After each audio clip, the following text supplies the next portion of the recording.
They're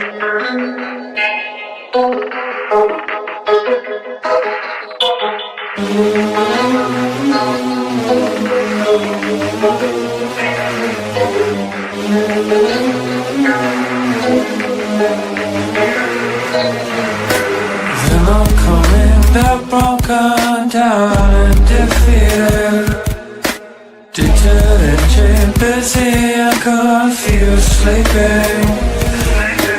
You're dying while I wait you to get started on the journey chosen, wasted, now it's selected. I was so bad, what happened?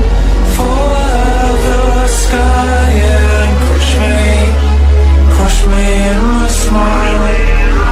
I was so bad, what happened? Fall out of the sky and crush me in my smile.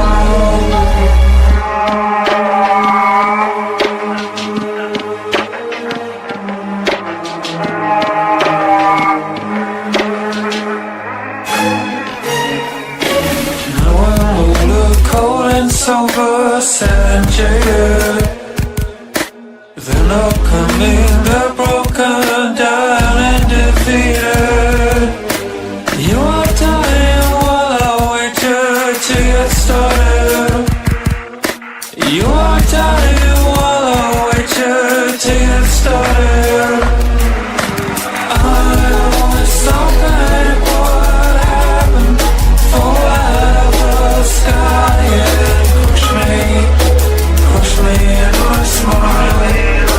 I was so bad, what happened? Fall out of the sky and crush me in my smile.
I'm a motherfucking unicorn, a one of one. Divide being the love and light, then light and one. My karma is interstellar, I live by truth. Fighting evil, my scars are living proof. Protecting you from the storms with all my might. Love me, I will treat you right. You ever cross me, it's the last thing you'll ever do. With my crown of thorns, I'll wreck you. I ain't playing, yo, Ryan Hart, call me a saint. Too bad, Chris, because Bigfoot knows my name. I'm a messenger of God, with loyalty I serve, taking out all evil with his holy word. A true Knights Templar, sword in hand, slice you up, bury you in the sand. I'm a motherfucking unicorn, you'll never find anyone like me. Born in the Bronx, raised in NYC, so listen up, take heed. I float like a butterfly, sting like a bee. A true Knights Templar, sword in hand, slice you up, bury you in the sand. I'm a motherfucking unicorn, you'll never find anyone like me. Born in the Bronx, raised in NYC, so listen up, take heed. I float like a butterfly, sting like a bee.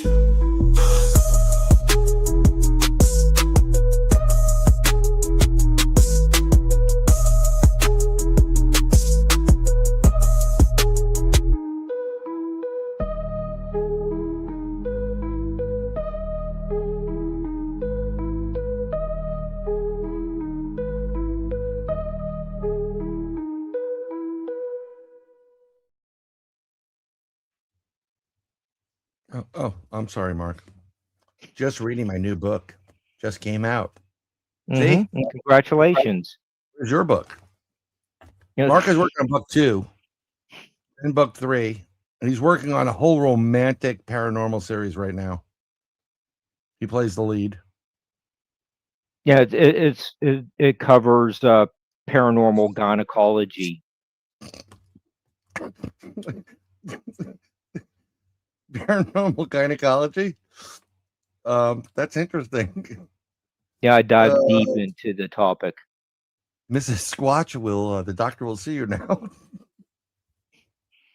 Yeah, congratulations on your book. Thank you very much. I'm actually proud of it. It is it's a good story. It's called The Beauty of the Buffalo, the Coyote Spell. It's basically about I wrote this in 93, expanded it this year. It's basically empowering women. Women aren't empowered enough in our society at certain points. But I wouldn't say men and women are equal, but they are. There are things women can do that men can't do. And there are things men can do that women can't do. And then there are, equals and stuff like that. But who did your who did I what? Who did your artwork? I did my artwork. I started pulling things a little bit, and then I kind of smoothed stuff out. I wanted a hotter. Oh God. We get this. I'm going to get my ass in trouble before I started because we're talking about empowering women, and I'm just going to leave it there. But it's a great story. It's got some paranormal elements to it, some mystical stuff, a little bit of kind of like Skinwalker-esque things, and I could have gone really, really tighter and tighter and tighter with it, but I wanted to leave certain areas which would allow me to arc. And there's a lot going on tonight, folks, because we got Jason Scott, David Reagan, Paranormal 411, and Jen Jacobs is here. She's out of the Midwest. Hi, Jenny. And another word, empowering women. She is one of the women that is empowered, and we also have someone's Mrs. here. So hi, Michelle. I'm not gonna get my ass in trouble tonight, but we have a lot of people coming in from Paranormal 411 and their Facebook, on their YouTube. They're broadcasting on YouTube as well. So if you haven't subscribed to Paranormal 411's YouTube page, please do. We're going to share it right here because we can. We're going to share the screen. Go to their YouTube page and sign up for Paranormal 411. They got 1.36K subscribers. Let's bring that up to 2,000. So seriously, I kid you not. We have 632 people now, and I appreciate all of you. But all 632, go to Paranormal 411, jack them up, bring them up, and anybody from Paranormal 411 that wants to support us. I mean, I'm at the point. I just want to get over that 1,000 mark to see what happens. Like, do you crap your pants? Is there gas that mysterious gas that comes out or something like that? And not that we want to be monetized. I mean, we could, and we may. We'll probably lose it pretty quick because I don't shut the fuck up. But that's what it is. So that's a new book available on Amazon, and we have new product. And Mark, you're going to get yours soon. This is a thermos, mug jug thing that everybody's carrying around these days, especially the ladies. And we have 3 different logos on it, but we're gonna just put the logos on them, and you too can go out there with the see no evil, hear no evil, and say no evil Bigfoots for Third Eye Life. In the yes, sir. 90s draft of your book is right.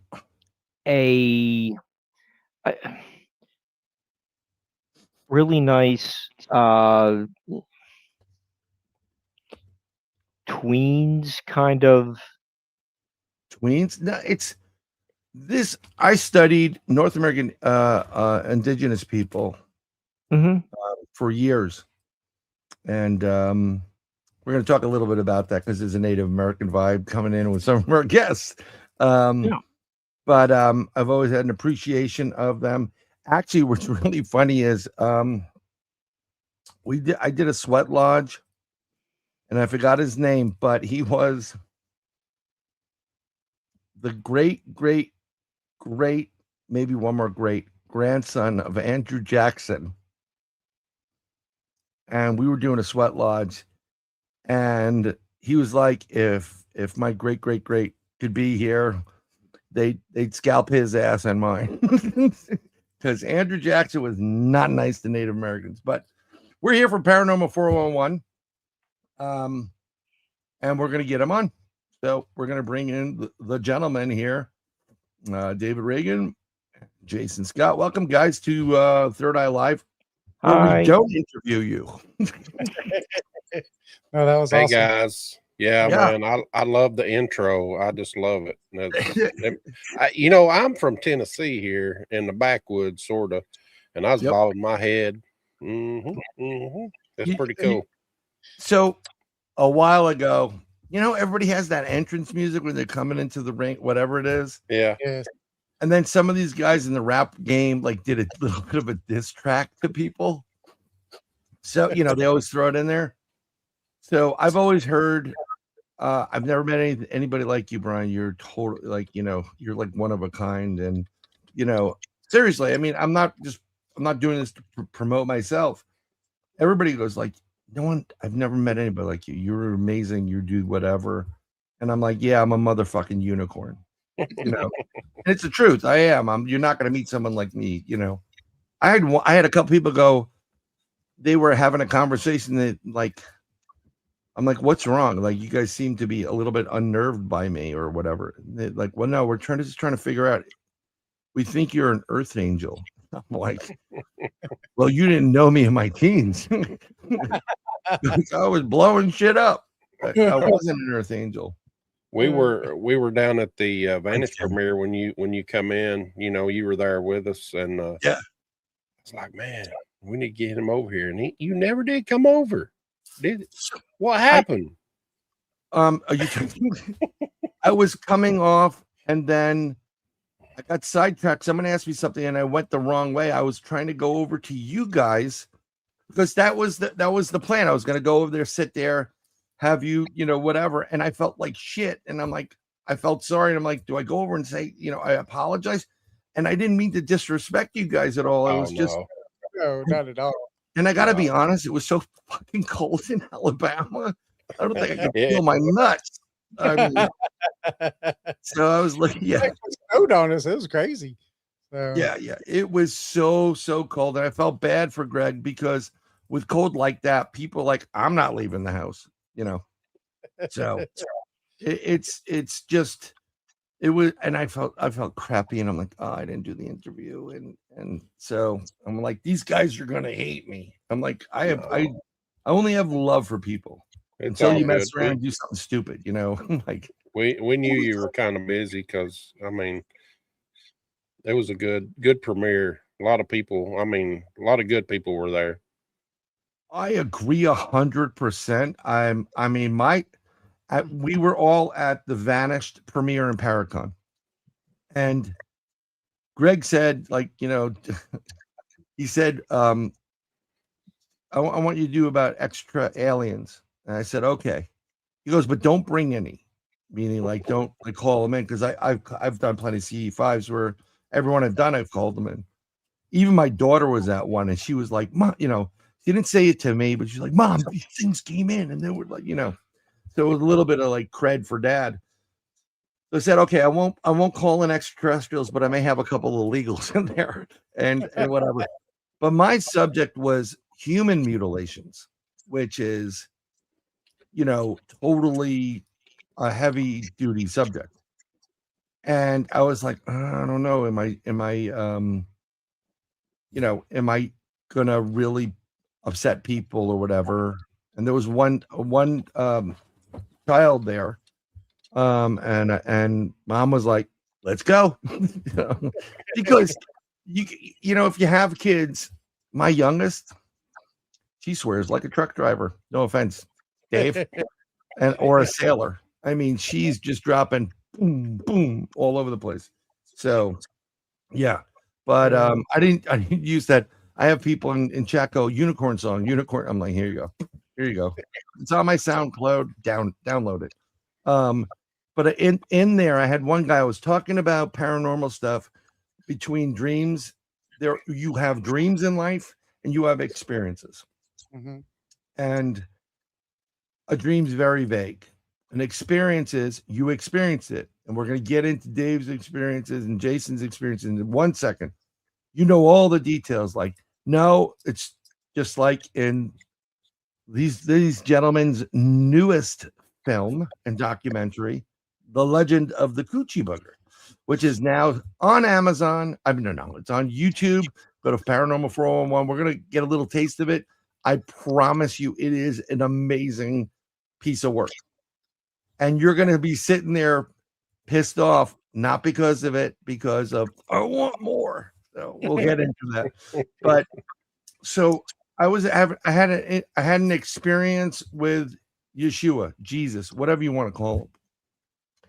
So one of the guys out of Connecticut, his name's Chris Reinhardt, and he tells my other friend privately, he's crazy, he's insane. And I find out about it because Brian finds out about everything. And I go, Chris, we're friends. You have my phone number. I don't just give it. You can talk to me about it. He just avoids me like the plague or hantavirus, if you'd like. It's the new thing now. So there. So I went up. Yeah. Ebola's even newer. Which one? Ebola. Oh well. If you had that, I mean, it's usually in the Congo. You know, they have something. I think it's one of those. They have a little bit of a cure for something. Either that or your head blows up. I'm okay, guys. Don't worry about it. You know, you still sounded like Michael Tyson. Mike, can you make a sentence with delicious? Malicious. Yes. He, Robin, these cookies are malicious. But the line in it, I was doing I'm a motherfucking unicorn, and my youngest, this was a couple years old. She goes, I love this song. I'm like, stop singing it. Mom, your mom's gonna kill me. So and so she's like, and she goes, I'm a motherfucking, I'm like, please stop singing it. You know, you shouldn't have heard that. And so there's a line the line in there goes, yo, Reinhard, call me insane. Guess what, Chris? Bigfoot knows my name because I've had interacted. So it was my little diss track. It was a joke, but I don't think he's ever listened to it because he blocked my ass on a lot of things anyhow. But let's welcome David and Jason, Paranormal 401 to the Third Eye Live broadcast. Guys, how the heck are you guys doing here? Doing good. Doing good. Yeah. Mark entertaining you? Absolutely. Mark is fabulous. Mark is Thank you. fabulous. We have a lot of your fans in chat, and of course, Paranormal Paul's here. He comes in prior to the show that he does, Paranormal Among Us, which takes place. I don't know when it is. It now 8:30. I mean 7:30. 7:30. So it's 8:30. Yeah. You can push it back to 9. No, he can't. I'm only joking, Paul. Love you, brother. But yeah, and we have Jen from P&L 411 in the chat. We have a lot of your family and friends here. You know, I'm seeing Lots of some talented hosts. Yes, hosts, investigators, researchers. Jen Noteworthy is P&L podcast, and they're out of Newfoundland. And Jen, get them on the show. But they got the crazy Newfoundland time, which it's not like 1 hour back or two. It's like 1 hour, 32 seconds and 55 minutes. It's a really weird, like they're on like, I think, Atlantic time out there. Freaking Canadians. That's crazy. What's up, Daryl? Yeah, it is a little bit crazy, but it's a great show. they're going to offer you a bunch of, you get part of the alumni being in there. And yeah, Paul said he can hardly stay awake for 8:30. I'm telling you, this last Paul's show last night, go watch Paranormal Among Us last night. I forgot the guest, and you can post it in there. And admins, please post away.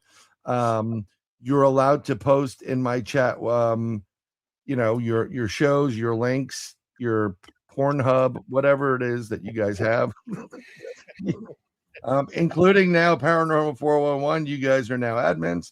And I haven't done it yet, but he had a guest on, and I came in a little bit late, and everybody's like, I feel sick, I feel pressure, and they're like, Brian, did you feel anything? And initially I didn't feel anything, and then next thing you know, I started getting this temple thing going, and like my eye was twitching, and I'm like, okay, what the F is going on here? He was talking about CE5s. So do you ever interact with somebody that gave you like some bad juju for the most part? Yep. And like when you're doing that and you're like, one of you's interacting, like Jason's there, like, is interacting with like, some satanic being, and you come up and just hanging out, and he's trying to give you the, come on, I need help here. I need some help here. What the hell are you doing? When do you realize and like, how do you get out of situations like that? Because I was trying to figure that out myself on mine, like how to do that. And I couldn't get it going, like this was like, it's really strange that this was happening. Yeah. So, the good thing about me and David, we kind of, our minds connected. They've got to be connected somehow. Right. He knows what I need, and I know what he needs. I don't understand it, but that's how it happens. It's crazy. It's almost like Brian's book. It's basic. Yeah. Thanks for giving it away, Mark. Fucker. Yeah, no, it's the truth. Thanks. Why don't you just tell me Darth Vader is Luke's father? Oh my God. Father. But what's interesting is, let's get to the beginning, because a lot of people in here that are may not know who both you are, who Paranormal 411 is, and the fact that Michelle's the boss. But absolutely, I just said it, Michelle. So there you go. So can we start, like, where were you both and how did you guys meet? Jason, go ahead. Well, I met David. I was a little older than David. I still am a little older than David, but haven't caught up yet. No. Hey, you haven't caught me yet, but I had a nephew that was friends with David. This is how I first knew David, and he still had his long hair. I mean, he was like a hippie. And that's cool. Mark has his long hair. He's a hippie too. Mm-hmm. Yeah, I don't have any hair, so I can't even grow hair. But that's how we first met, and that was probably in what, the middle 90s, maybe. Yeah, early 90s. Yeah, early 90s, middle 90s. High school at 93. So. Yeah, but then after, it's time had passed. Romance. Yeah. Time had passed a little bit, and David calls me up. Said, hey, man, you need a job? Sure do. I was needing a job at that time, and right. So me and David, we started working together. And that's how we got, but we became really close then. I would go over to his house, and we would party and do all kinds of stuff. But that's basically how we met. Work. That's good. I mean, but you just said something that was very interesting, that you guys connected on a different level after a while. Yes, very much. Yeah. So, I mean, it seems that he knows what I'm thinking. And because when we're on podcast, I'll be thinking of something to say, and he's already saying it. It's crazy. and vice versa. It works both ways. But well, that investigations it works like that too. Say that again, Dave. When we're on investigations, it works the same way. Yeah. That's important. Yeah. I'm usually the hard one to believe. I didn't believe at first until I went to, David set up something and I went, and it was just unreal to me. Yeah, that one picture I gave you, the one of my stepson. That was a house that I lived in when we worked together. Yes. Okay. You want me to put that up now so we can all see it? Yeah. Well, let's just talk about it. So I'm going to add that to the stage right now, folks. Pay attention to this photo. Yeah, look over to the right-hand side of him, and you'll see something hanging upside down. So I had seen this little girl. It was on Easter night. She come out of the middle bedroom. She was wearing this big green Easter dress. And so I knew that I had seen her. I'd interacted with her a ton of times. And, on Saturday mornings, I'd wake up before everybody in the house. I'd turn on the TV, and we had this little game that we would play. I would turn the TV to like 3, and she would go turn it to max. And I would start turning it back down with the remote. And as I'm turning it down with the remote, she's turning it back up. And we would play this game for 10 or 15 minutes. And I'm like, okay, we got to stop because we're going to wake everybody in the house up. And it would stop. And so I knew the house had a spirit there. And it was this little, 9-year-old girl. And so I was like, Jason, let's go to my house. And he was like, okay. The skeptic. Okay, I'll do it. And so he comes over, and he gets a lesson that he'll never forget. I'll let you tell the story, Jason. Man, I'll tell you what. Now, this picture was taken before, I even came over. So I was already thinking about this picture when I went over. Yep. And so we go over there. I go over there, and I'm sitting in David's recliner, and we got the EMF and the EVP recording all at the same time. And I'm going with the EMF meter, to my knee, and it just tops out. It was just like off the chart EMF. And I would raise it up, and it would go away. Put it back down to my knee, it off the charts. So, and you got to realize at the same time we were recording an EVP too. Excuse me. And I said, are you sitting on my lap? Because I was thinking little girl from the picture. I said, are you sitting on my lap?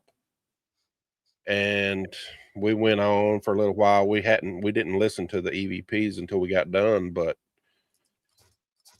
during this, David had told it to stop. We was finished. And at that moment, the EMF quit maxing out. It quit. We had normal levels of EMF. So after the investigation, we went out on his porch and was talking about it and was listening to the EVPs. And when I got to the question where, are you sitting on my lap? I hear this faint whisper in a little girl's voice say yes. And I'm getting cold chills right now just talking about it. I told David, I packed up my stuff and I said, David, I got to go. So that scared me so much that I left, and I did not go back to his house for 2 weeks. It's so you were not a believer. No. And then, which is great, because I love the non-believers, because it's fresh, it's new, you're getting a real reaction from you, which we're like, I'm not going back to that guy's house ever again. David's crazy. 2 weeks, I said, no, man, that's it for me, because I was raised in church, a Christian, and my belief was that spirits know nothing. The dead know nothing when they pass. And when I heard that voice so clear and the evidence that we caught, I was just like dumbfounded. I said, man, I got to go, David. And that's how it all started, really, for me. No, and I love this, and I don't like little girl spirits in the house. Yes. And I'll tell you why. I have 2 girls. Mm-hmm. 99% of the time, they're not little girls. There's something to pretending to be a little girl, and we don't know what the hell that thing is that they're, that's playing pretend. Right. So it's like, out, Satan. Not today, Satan. Get that little girl. Want to play a game? No, get out now. But you're having this reaction, and then now you're getting that EVP. It gets better. It gets better. Well, this picture right here was taken to him. Sure. Tell me if you add it to your end, I'll bring it up. I think one of those audio that you have that I sent you is the next time he came over and we did an investigation of that middle bedroom where I saw that little girl come out of. Okay. I'm trying to remember. We can add this one to the stage. The video EVP, is that that one, or one of the 2 audio ones? Audio, yeah. Okay. I'm trying to remember what it said on it. I think it was the first one you put up. Sure. I'm going to open that up right now. It was difficult to download things on a sidebar, but here we go. And what I'm going to do is oh, for the love of God, can things just work? Can things just work for once? Everything has been crazy. Everybody else has been complaining about that, but it's 6 seconds long. I'm going to jack up the volume, so pay attention. Why don't you scratch him? The one with the glasses on. Is that the one? Yep. That's the one. Yep. I'm going to play it again. That sounds like it's going fast. Yeah, it's like it's playing faster. Really fast. Let me see if I could, you know what? Let's go to this Facebook thing. Messenger and see. Yeah. It did sound a little bit faster than it should be. Okay, hold on.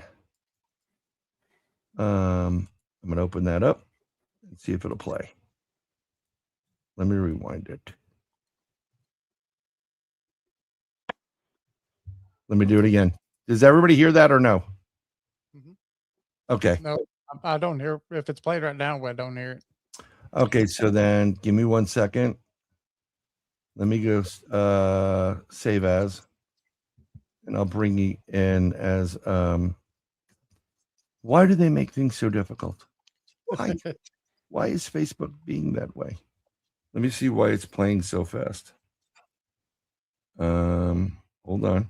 I'm going to get out of my messenger and put it back. Sorry. These are the technical difficulties that we have to live with every once in a while. That's the beauty of live. Yeah, I know. I used to hate doing lives, like, everybody be quiet. And then I'm like, I love this fact because I got, we got lives going on in the background. This isn't NBC Studios or something like that. Yes. Try it again. Why don't you scratch him? The one with the glasses on. Hold on. I saw it. There we go. It's going to do it right now at times 1. Now let's do it again. Why don't you scratch him? The one with the glasses on. Should we do it one more time? Yeah, turn it up a little bit if you can. Yeah, I'm going to do it. I'm as loud as it can go on this thing. Okay. Oh, no, I can go louder on this. It'll be loud. Why don't you scratch him? The one with the glasses on. And we've got someone in the background, our Oregon Bigfoot fades. She's doing that. That is, that's pretty damn creepy. So that one, what was funny about that one was that I finally got Jason to come back over to the house, first of all.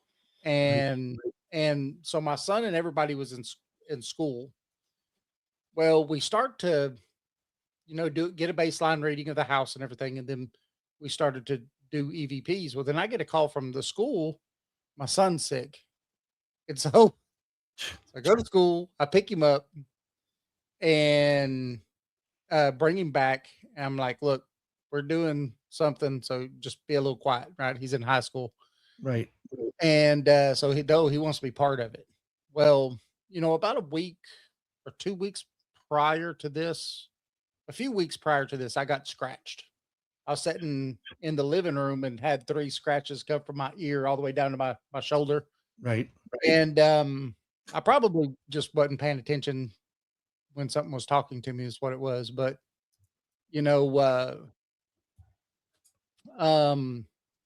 Jason says, why don't you scratch him? Talking about my son, the one with the glasses on. Well, when we go listening back later on, and we have one somewhere that the audio has been lifted just at those spots only. Right. But when Jason says, why don't you scratch him? You hear this male's voice go, who? And then Jason, almost like they were talking to each other. Yeah, Jason, it was wild. one with the glasses on. And then you hear that same male's voice go, little boy? Really? Like, you want me to scratch a little boy? It was crazy. Yeah. David, did you say earlier that something about the angels in the drawing on the wall, the back wall had some kind of connection with the upside down figure in the closet? Well, see, that wasn't a closet either. So that was a hallway, and that was a doorway that went in from that hallway to the living room.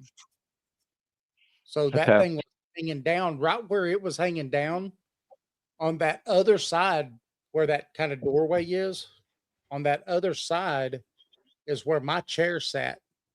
And so that's where I sat watching TV all the time, was right there. Okay. Can you make some kind of connection between the painting and what you see, the upside down figure? Is there something there as like an opposite energy from the From the painting? from the painting of the Pootie? Right. I don't know. I know, living in the home, I never got a bad feeling about the place. It always felt, the energy there always felt good. I always felt, now it was an older home.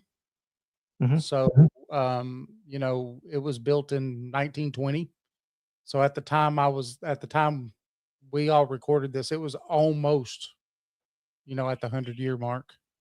Wow. But it had a cistern in the back of the house still. So when you walk out the back door, there's a cistern there. And so it was an old farmhouse. Mhm. And so I'd never really got to figure out who this little girl spirit was. Or Well, anything. David, you did see that little girl Yeah, I saw her. on Easter. Remember? Yep. Yep. And she come out of one Easter night, she come out of that middle bedroom and she was wearing a big green Easter dress. And I saw her out of the corner of my eye because I was sitting watching TV and I saw this movement.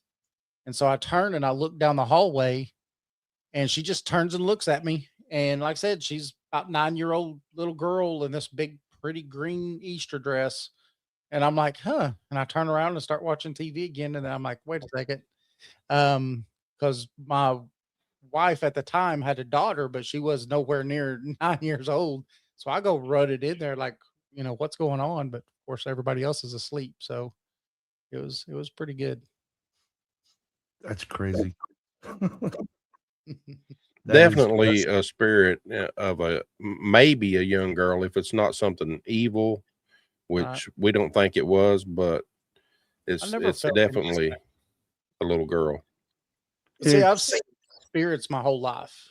For me, it started at the age of 3, and I would wake up in the middle of the night, and there'd be 4 or 5 people standing in my bedroom, and it would scare the what out of me. So I'd jump up and go running out of the bedroom, screaming. There's people in my bedroom. Of course, no one could ever see the people in my bedroom but me, and they just look like regular people, but only I could see them. And so, that was something that I lived with. It scared me all the way up to about the age of 5. After the age of 5, one night running through the house and these things would follow me, me screaming like my hair was on fire. I just was like, I'm not afraid of you no more. And I turned around and went back upstairs and went to bed. It does that ability run in the family? As far as I know, none of my sisters have seen spirits, and I'm not for sure. My mother may have, but I'm not quite for sure. Yeah, there she is. But my mom, I'll tell you what was the really amazing thing is at the time, I lived in a very Christian home. And so, I mean, we went to school at a Christian private school. We were at church every time the doors opened. I mean, we were always there. And normally, when something like this would pop up, you wouldn't get the kind of reception I got because not only my mom, but the preacher also would pull me to the side sometimes and be like, "Hey, it's okay. It's a gift." And when I was young, I was like, "It's not a gift. No, you want it? Take this, please." You know. Now it's a gift. Hey, Brian, you've got your mic off.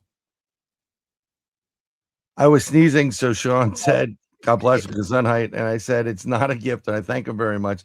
You're right. It is not a gift. It is a gift, but it's not a gift. And it has a lot of defects in it. I mean, if it was sold on Amazon, that shit would have been returned every time. Like this is returned quite often. That's what the subcategory would be. And I don't even need my money back, right? Just keep it. Get it out of my house. Yes. Yeah, Yes.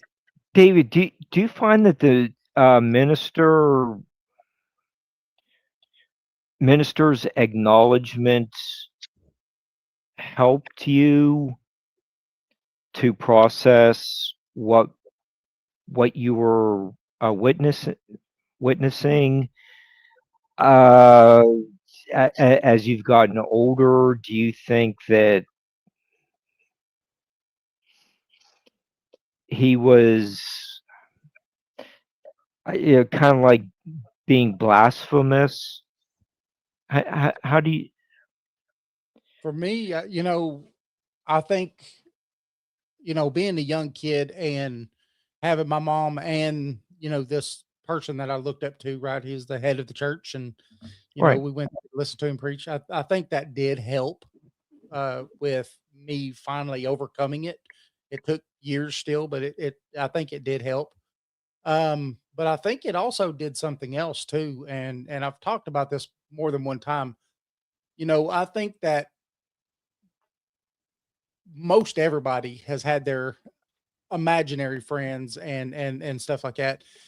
I think most people can see these things and have always been able to. But what happens is that when you're told by everybody, oh, it's an imaginary friend, oh, you're just making it up. Well, we start putting these blocks in our brain. Well, because I wasn't never told that, I was never told it was an imaginary thing. I was told that it was real. I was told that it was okay to see these things that I was seeing. I think that's the only reason that I still am able to do it today. Well, And I mean, like, Jason, when you guys are like rolling out one, does Dave ever like mess with you? Like, yeah, I think we should just like go get some coffee. I don't know what's going, like bullshit.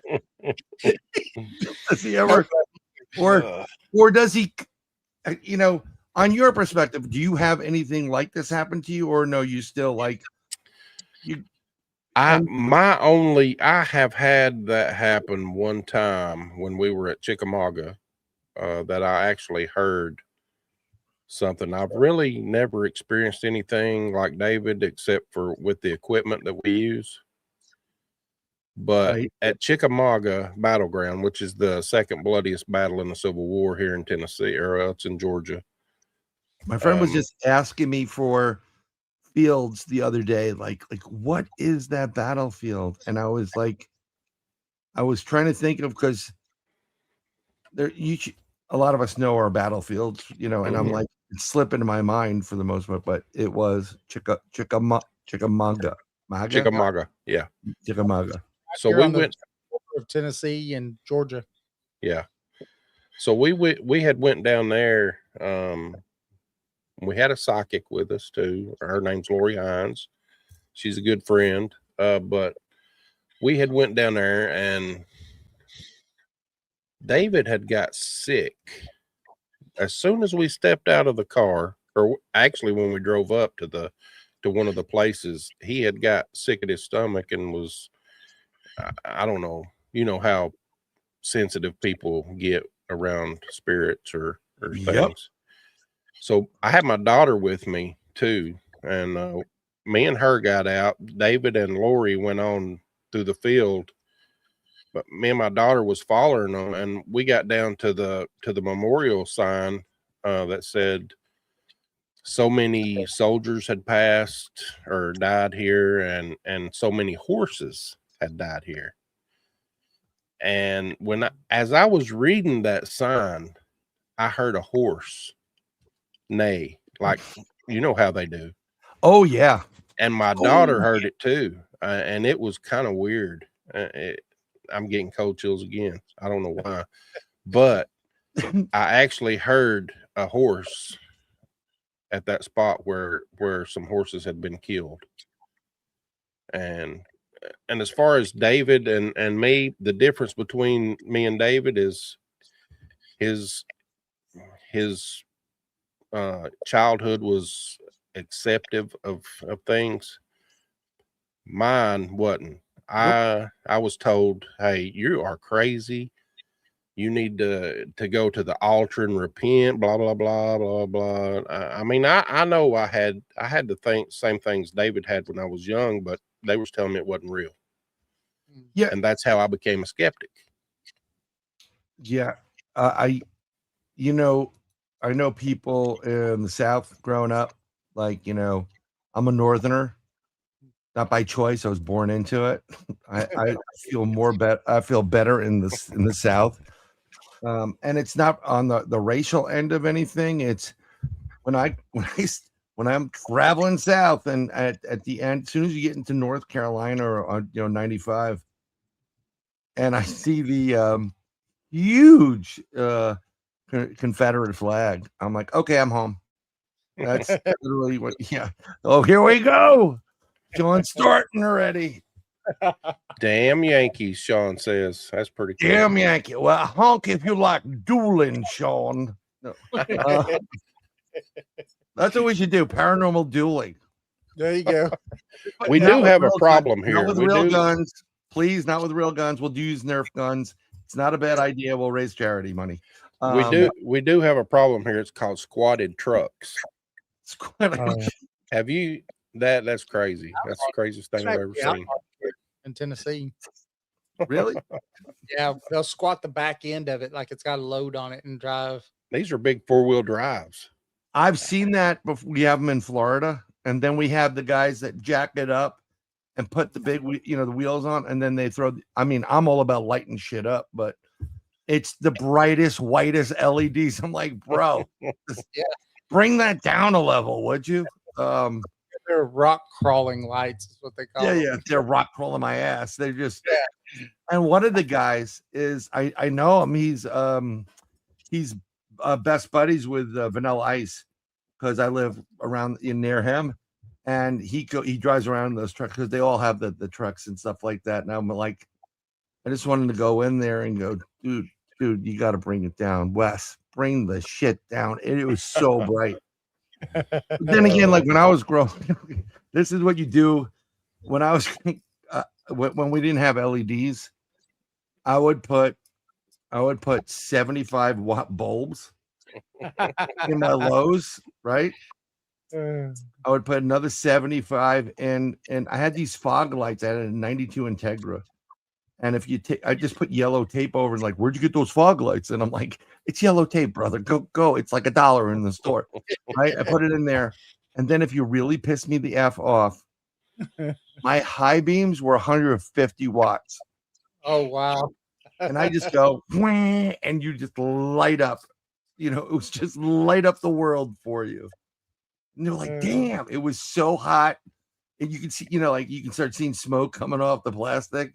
So I couldn't keep it on that long, but yeah, we have all that. Let's go duel someplace. You know, we'll go hang out with Sean. And I don't know what you get the Army guys do or whatever. I'm not messing with anybody in the military. I don't need that crap. I'm not trained for any of that stuff. But you know, growing up in down in Bible Belt, and it's a vast Bible Belt. It's okay if you have the Spirit in you. It's okay if you have the baby Jesus in you. But when you start seeing things, you know, and thank you for joining, Stephen. When you start seeing things and people, because you're given this gift by God. It's not a mysterious thing. What's up, Jason? You know, this gift, when God created man in his image, he gave you the ability to communicate directly with God. This is why he says, don't go to soothsayers, don't go to mediums, don't go to any of these people. You don't need to. It's kind of like I need to make a phone call. And they're going around, you going over to somebody else who has a cell phone. I'm like, hey, I need to make a phone call. Meanwhile, you have the cell phone in your pocket. I'm like, just pull the damn thing out and make a phone call. So, but I understand it because it's shunned. People, and I'm going to say, interpret things differently. I didn't have imaginary friends per se. I just knew stuff was happening. And I said it before. I forgot. You know, I'd be walking out, little kid. You know, when did then so and so get hurt? And my mother's like, what are you talking about? So-and-so's not hurt. Phone would ring, you know, and I'm like, oh my God, how did he get hurt? And I'm like, you know, I've done that. And I used to play a game on a bus going up where I'd sit in the back. I'd be bored because I went in Manhattan, New York City. I have to go back to the Bronx. And you sit in the back of the bus and you're like, there's just so many times you can look out the window and see, you know, really bad neighborhoods or dead bodies or whatever. So you focus on somebody and you mentally say, turn around. And eventually people turn around, and some people like you whip around real quick, like cut the shit, you know, and they don't even realize they're using that ability. Wait until you two have a freaking telepathic communication, if you haven't already, with a Bigfoot or a dogman. Yeah, no, not yet. I mean, neither have I, but I know it's going to be it could potentially be a pants wetting moment. Yes. We were actually working on remote viewing last night. It was very awesome. Yeah, it was crazy. So we can learn. I do that, and I always do a demo of it. So if you want, I mean, I can come on and do a demo with you guys. I usually start by taking some images. We get a piece of paper and pen. Everybody in your chat can take part in it, and we all do it. I mean, and if I really want to do a double blind, but I'm so focused on the show that it's God bless you, that it's kind of hard to get into remote viewing at that point. And then someone will say, well, he's the one that picked it.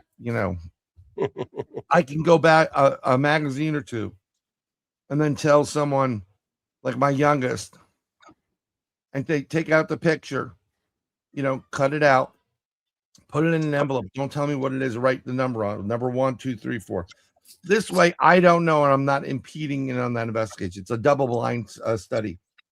But every time I've done it, I'm sure, David, you're going to pick up on a lot of stuff. I believe it or not, Jason, I think you're going to pick up on stuff too. Michelle's going to probably pick up on a ton of shit. Your daughter, Jason, was going to pick up. Anybody, the woman's going to pick up on stuff. But we can do it anytime you want. I don't care. Shit, Yeah. I'll drive to Tennessee right now. We'll do it live. Last night was fun. I mean, I was I give David his number first, and I was, thinking of something. And actually, I was looking at what I was thinking, and he was so close. I mean, we just couldn't back out. I mean, if we were just too close to the object, we needed to back out, but it was so hard to back out from it. Yeah. It's once you start doing what you do for remote viewing and using your mind, it makes things better and better and better. Mm-hmm. It totally makes things better and better and better. And you can't stop doing it. I can send you guys something, and I'll send it to you probably through Messenger, or because the phone is, it's easier through Messenger. I'm going to send you a link, and it's the Gateway Experience. Have you ever tried that? Mm-mm. You guys need to have like no more than an hour's worth of time. All you need is one, and there are several different. 1 to 9 is one technical old disc, compact disc. And people are like, what's a compact disc? Oh, it's like a record. What's a record? What's an 8-track? Yeah. Oh, 8-track, it was great. I know 8 tracks. Yeah. My buddy's brother used to just bust out the Elvis 8 tracks all the time. Oh God, I missed that. Remember the old days when we had these boom boxes or whatever, your big radios, and you're like, oh, I gotta save money on batteries, and you're winding it yourself. Yeah. That's the save, because those dude, I have a radio behind me, boombox. I found it from the 80s. It takes 16 D batteries. Oh, Wow. Dude, it's insane. it's like a workout, but it was killer. So, but yeah, but on this thing, you put a right headphone in and a left headphone. You need right and left, and it hemisyncs your brain, and you just sit there. Matter of fact, if you have if your partner, your wife, your girlfriend, your wife and your girlfriend, whatever, I'm going to get in trouble. And you can split that signal. Both of you do it. And then you have something really cool to discuss afterwards. The only thing about this is it will enhance your life and make your life better. You'll be able to know what's happening prior to it's happening a lot of times. So do this. I'm going to send it to you guys. You can do it on your phone. Just save it to your phone. It's different series. And then listen to the files. By the 5th lesson that you do, Focus 10, you're going to have almost an outer body experience, and you're going to probably have an extraterrestrial right in your face. Wow. Asking you, what the fuck are you two doing here? Yeah. And it's legitimate. But it also teaches you how to protect yourself, which is good when you guys do investigations. And speaking of investigations, we have another EVP here. We've got a couple more EVPs. So, what is given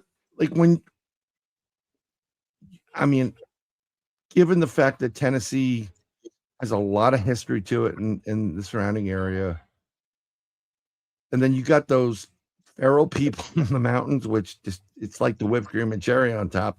Yes. How do you deal with it?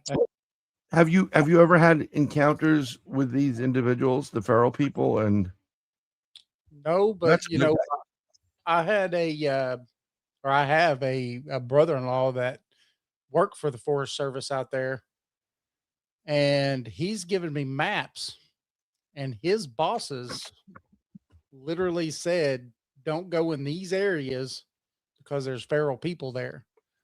And he gave me those maps. And Road so trip. yes, yes, we're definitely 100% wanting to go. Yes. That is crazy.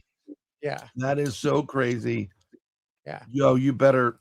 I'm just trying to figure. Do you use critical defense Yes. ammo, or do you use like green tipped critical defense ammo? I've got Hollow both. points work well. Hollow points definitely do work.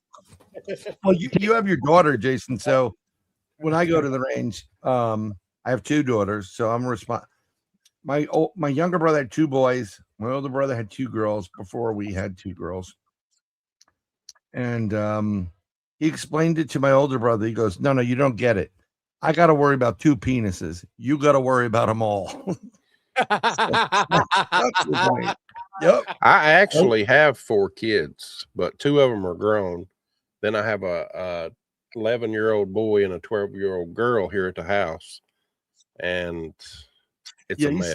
I'm telling you, it's a mess. Yeah. It's when my first daughter was like, I just didn't care that they were like, she's healthy, it's whatever.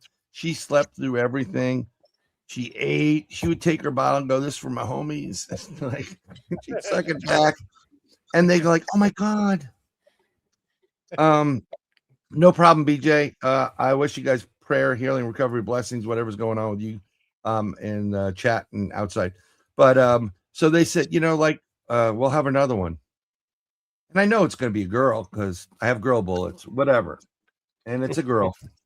And that second one, she has a tattoo on her body when she was born that said "Satan fears me." I am not kidding. It's just holy crap. But she's my ride and die, though. When she gets older, I'd like to do the thing with, like have her listen to it. But I promise you, when you do this, it's going to change your entire investigation process because you'll be able to get into a better state. I think. And you won't be able, I don't think you'll be as accessible to these spirits to cut you from ear to your neck, which is just, couldn't they send a card or something? Can't they pick something up and write it? Like. What's funny to me is like, a lot of people, especially down here, automatically go to, oh, it's a demon or it's a this. Oh, and, yeah. That's not my take on it. For me, if you're sitting here talking with somebody, but then all of a sudden you disengage and you squirrel on something else, this person's still sitting here, and they're trying to get your attention, but you're acting like they don't even exist. They're going to do something to try to get your attention. And I think a lot of times that's what that is like, hey, dumb, I'm talking to you, Yeah. And that's the feeling I get when those kinds of things happen. So yeah. I think you're right about that. It's like, hey, that's a disrespect thing. And you're in a southern area considered, and you don't disrespect your elders whatsoever. Yep. Yes, sir. No, sir. That's it. I grew up that way. Believe it or not, up in this damn Yankee grew up that way. I'm very polite. Yes, ma'am. No, ma'am. Even if it's someone I'm like, I want to go out with them, like, yes, ma'am. No, ma'am. It's just what it is. Yeah. It's because I've been hit in the back of the head. Mark, how about you? You're West Virginia. Yeah, I do have a related question based on Appalachia. How widespread is the feral people is that pretty much just kind of like an Appalachian story? Is it, uh, farther across the United States than most believe? That that's actually, a fascinating subject. Yeah. I think the majority of your feral people stories do come from Appalachia and and more from southern Appalachia than you do pretty much anywhere else. Okay, well, you also get the Melungeon, uh, Lungeons. yeah, people. That's kind of a Appalachian story as well, and I just think it's interesting to talk with you know, people from the region who are uh, able to expound on that topic. Yeah, David actually has a good theory on feral people. He What's that? he brought it out in the Vanished movie. So, go ahead, David. And go see the Vanish movie because it's fantastic. And it's Yes. streaming right now. So hey, it we'll is put full some- of beautiful people. Beautiful Yes. people. I'm just a lot of beautiful people. yeah. Except that English guy whose birthday's coming up. Sorry, Adam. No, so on the Vanished, when I was doing that, my little part that I Greg was so nice to have me come on for. He was talking about Bigfoot, and in the Native American cultures, Native American culture talks about Bigfoot in multiple different facets, right? Bigfoot is not only a flesh and blood creature, but he's also a spiritual creature, right? He lives in both worlds, is what they say. But I agree. they also talk about how they would tell the kids and the women, don't be going into the woods alone because Bigfoot steals women and children. And there's tons of these stories. So, if you try connecting the dots just a little bit, if they steal women and children, what do those children grow up to be but feral people? So, what if those feral people that we're talking about were brought up by Bigfoot? Stolen and brought up by Bigfoot. Maybe. That is crazy. Yeah. Well, Yeah, That is a really good theory there. yeah, Yeah. it is interesting. What I understand Tarzan is. Yes. Okay, that's a fictional story, but you do get those 19th century doctors' reports that Boys raised by wolves. yeah, like a feral type child. There is no evidence of a parent, but how did a child survive in the wilderness for the last 15 years on his own? He's not able to really speak because he never heard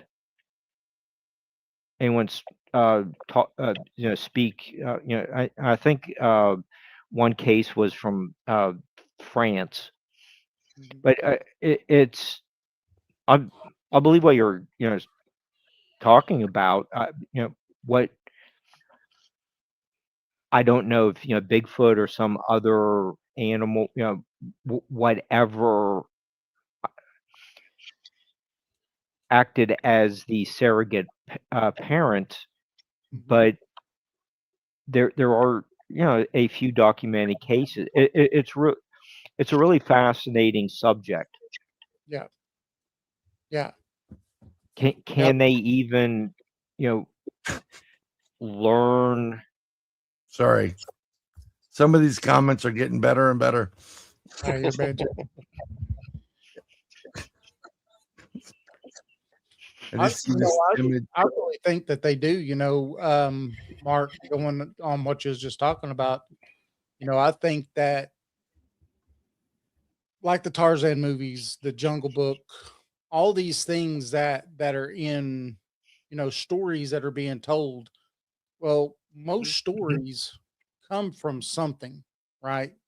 They come from Right. telling a story about something that actually happened, and those somethings are probably like what you was talking about, the boy who was raised by wolves, and most Mhm. people have probably seen those excerpts and stuff like that from stuff. So we have real stories around the world of kids being feral and people being feral, and then other things in the wild raising these human kids, and they seem to adapt and to be able to adapt to whatever that situation is. So I honestly believe that this feral people thing that's going on has something to do with something like that. I really do. So that's it. It's interesting to look at right now. I believe Bigfoot. I was flesh and blood at one point. I believe they go interdimensional, so they can be flesh and blood or interdimensional. But what if? I think they also go through a point where they're with their family, clan, whatever you want to call it, and when they get to a certain age, or something happens, or they're left behind, and it could be like, well, that's a dead Bigfoot. We're moving, leave it. And then maybe some of these people come across it, and maybe they take that as their own, and then they raise it, and then, I mean, there is so much to explore here. It's a very dangerous exploration to actually go research it, because the people that are feral, they're no joke. They are they will take you out, and you gotta go see The Vanished. You'll see David in there, and it's not what you think, and it's really powerful. Some of this stuff that's coming up, because God forbid you go into, like, I'm gonna be at Ocala Bigfoot conference in June, and Polites is gonna be there, Mr. Personality, and hope he doesn't start shit with everybody. But that missing 411 stuff could partially be feral, but it's also, you don't know what the hell's in the woods, Right. and Well, and then it's these weird. portals, like Greg and stuff talks about, right? The portals that open up, that Oh yeah, you just walk into it, and then you're gone. Many years ago, Jason and I was going to write a book, and we've never done it. And I've talked about it probably 100 times by now, but You need to do it. yeah, it's called The Present Seeding the Past. And we really believe, I mean, wholeheartedly believe, because science proves that anything man can think up, nature can do it on its own. We already know that portals can appear just from nowhere. Nature can do it on its own. yeah. And there's something that's neat when you really start thinking about all these ancient cultures. They have a lot of things in common, right? They were very good with mathematics. They were very good at the stars, at mapping the stars, and at knowing how they moved and all these different things. Well, we started trying to think about this in a different way than ancient alien theory. What if it isn't ancient aliens? What if flight 919, when all those planes went missing, and then the spotter plane that went after them with all those people on it just disappeared out of nowhere? Yeah. And then it's time and time again, even till present day, and boats and ships of people just go missing. What if, one thing that all the captains on these ships and the pilots on these planes have to know is how to navigate by the stars. They have to know that, because if all instruments fail, they have to be able to know how to get back. It's landmarks and stars, right? And so when you start looking at that, then you start looking down history and you start seeing these thunderbirds, these big, almost Mhm. metal birds that they've seen back in times. What if these planes that go missing are somehow slipping back into time, and we're actually seeding the past with the future? The past is full of people from the future. So the Thunderbirds are actually Flight 19. We're just going to use a number. Yeah. It disappears. Yes, sir. That is very possible. Yep. That is super possible. There was something I posted recently, and apparently it's recent. I forgot where it was. I think it was in Denver.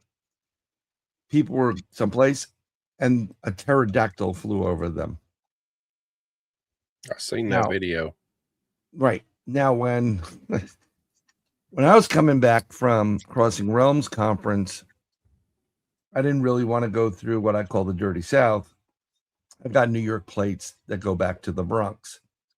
Guess who's getting pulled over first by, Sheriff Roscoe P. Coltrane, and Boss Hogg, the guy from the Bronx that's in the Dirty South on some country road. Like, what are you doing here? But I was headed, it was kind of cool. I saw Muscle Shoals and all these other things and music related.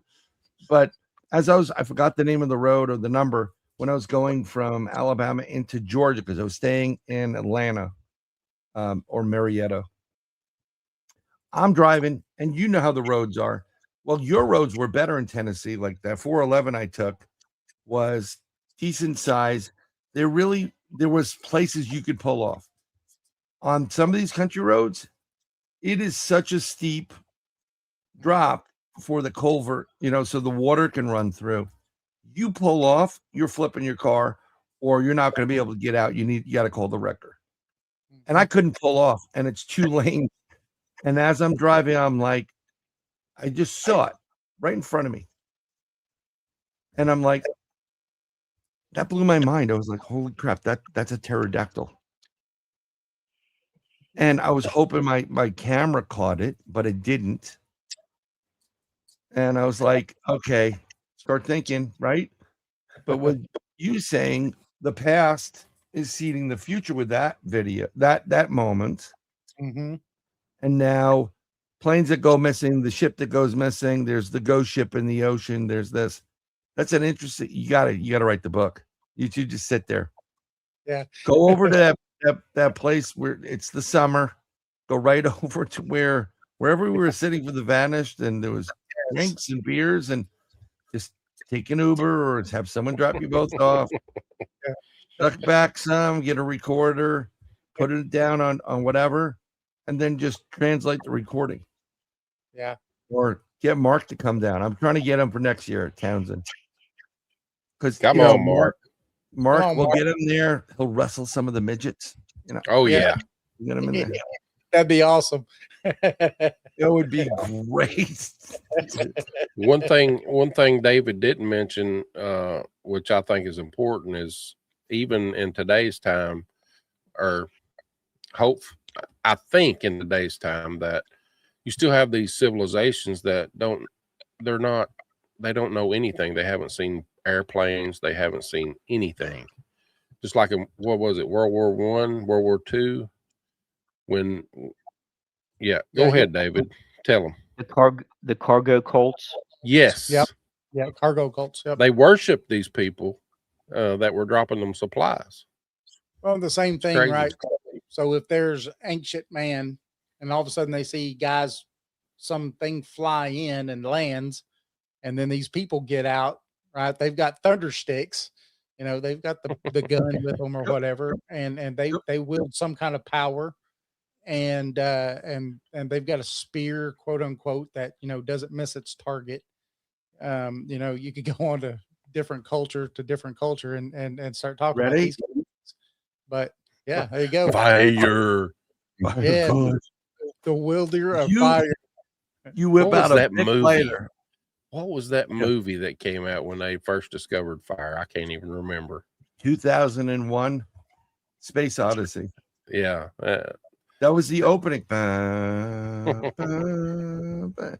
And then they discovered fire, and it ended with basically what we're going to be going through from this point forward. The What are Star you doing, Child. Dave? What are you doing, David? No. Open the door. I can't open the door, David. You know, it's going to be AI telling us what they can and cannot do. Yes. Yeah, and Sean comes in with military history for 50. That's right, Sean. Another thing is people that got caught in the Pacific Islands, these Japanese soldiers, they're probably, you may have some people that are still alive today on some of these islands that don't get inhabited, that are from World War II, still think the war's going. Which There's is actually an episode on Gilligan's Island. Oh, You yeah. remember that episode? Yeah. where he's the military guy from the Japanese, I guess, and I don't know, it's pretty weird, but no. funny. It's just think about so this is the weird thing, past coming in for future going to past. I have 2 EVPs left from you guys, so we can hit those, and then I'd like to. We're we do have time, but I definitely want to talk about what you just released. Yes. Because everybody needs to see this. So, yeah. So we have another EVP that was a video. It said EVP on it. Is that what cases? What was the evidence on that one? Well, where was that from? Trying to remember because I just started I finding can add it to the stage and we can play it. Yes. Oh, that was when we did a private investigation of a home. Right. Yeah. Well, And he was getting, so the recorder is when he's walking us around the house. We're in the back bedroom now. His kids are saying all these things are going on. They're hearing stuff and seeing things. And he says that I keep getting a growl come from this area right here. Well, right after he says that, on the recorder, you could hear a kind of growl. It was pretty intense. That's never good. We're going to listen to it right now, folks. And it's never good. Growling is never good.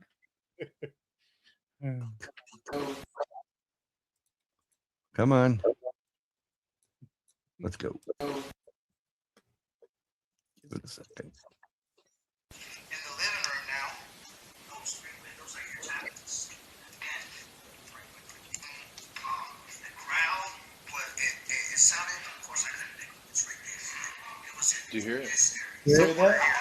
Almost It went. it was back here, and I was right there. Follow me. That. Listen, you'll hear him talk about the growl. The growl, it sounded, of course, I couldn't think of it's right there. It was in this area. Yeah. It was back here, and I was right there. Follow me. That is crazy. That's Jason That starting is- to justice. Oh yeah. That is a crazy. Oh, nice. What's And crazy? That's at the end of this video. What's crazy is that during the filming of all that in the living room, at one point, Jason had Coochie Booger starring Rod Jeremy.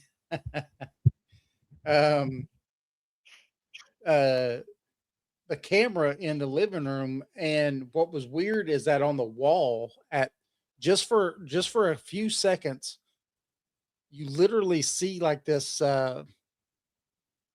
skull, and then it disappears out of the wall. Yeah, it was You wild. get the growl and you get a skull kind of semi appearing.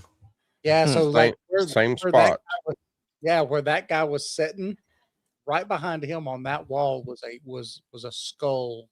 And now this place is pitch dark, so there's no lights to dance or play on anything. It was weird. I have a quite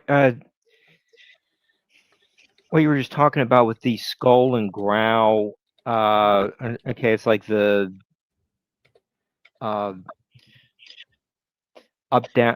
upside down figure from the photo. You know, it's the baby angels painting on the wall. Okay, so you get kind of a couple examples of some of your work has overlaps to them. Mhm. In that, and in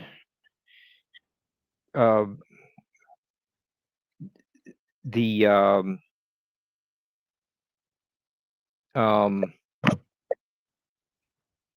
video, you know, one of the videos of yours with the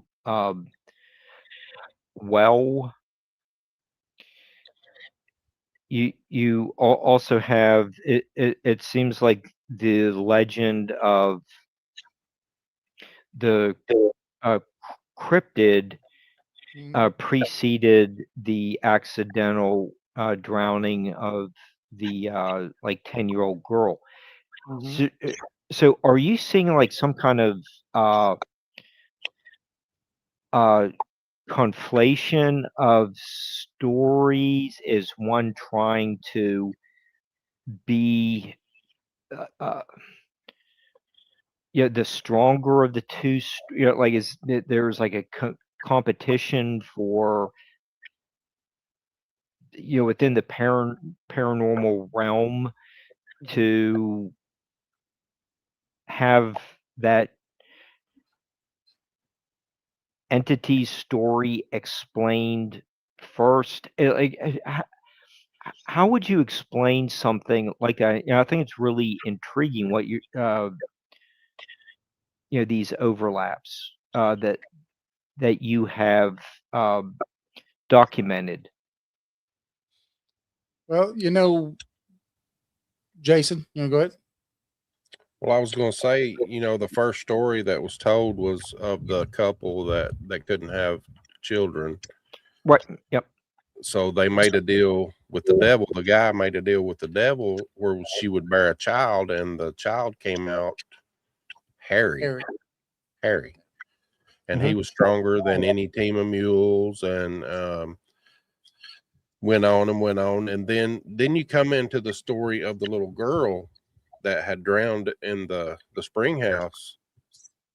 It kind of came together because whatever this cryptid is, whether it be Dogman or Bigfoot, this thing was connected to that little girl, because when she had drowned afterwards, when she was buried, they had covered that stone, they had covered the well up, and this creature had came down and lifted that stone out and threw it out into the to the place. So they were kind of connected at that point, we realized.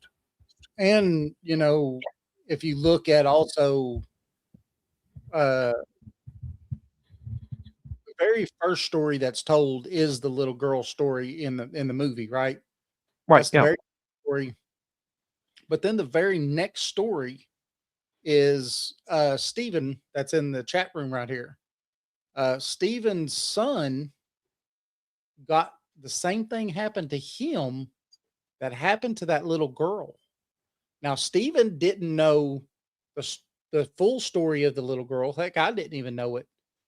And the Jamie that told the story of the little girl didn't know about what happened to Stephen, and Stephen's son, the same thing happened to him. They were there doing some investigations, and something in his head says, come walk down this trail.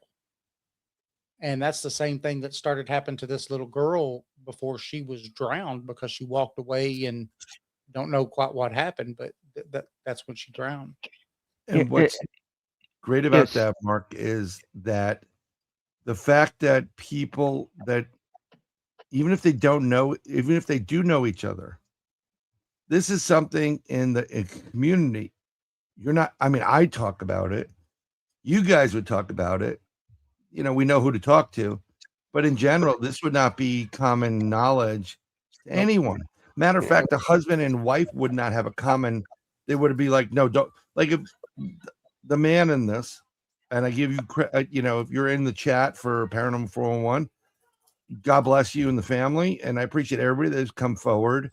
It is the hardest thing to do, but your testimony of what took place has been validated, and that's the importance. It gets validated, like you guys were saying. His son validated what took place in the original story, and then validated this other person's story. So you're not alone. And what's great is when you find out that we're not alone. Now, you want to talk about how to make a really cool best friend and like a family member? When you experience that and you're all having that, you guys become like this. Like, oh my God. Yeah. So that's what I wanted to interject. And can I show? I mean, since we're in the Ron Jeremy Coochie Booger, let's do it. Yeah, I would like to. I'm gonna share the.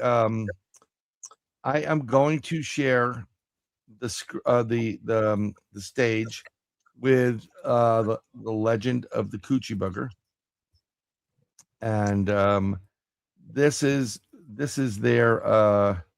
I've got to go to Paranormal 411. Look at that. For some reason, it did not want to. I had a little bit of an issue before, so come on, go. My computer has decided to go union on me. My computer's gone union on me. So look, Mark, you're on there. And they're doing a live right now, but these are the videos. This is it. It's right here. It was released 4 days ago, but we're going to get this. We're going to do the Legend of Coochie Booger, and I think this is the teaser, if I'm correct? Yeah, it should say trailer on it. Yep. I'm looking. I think that is it. Yeah, that's it. Yeah, should be about 300 something watches or something like that. It's 1,300. Yep. So we're going to go play it right now. So let's bring it up.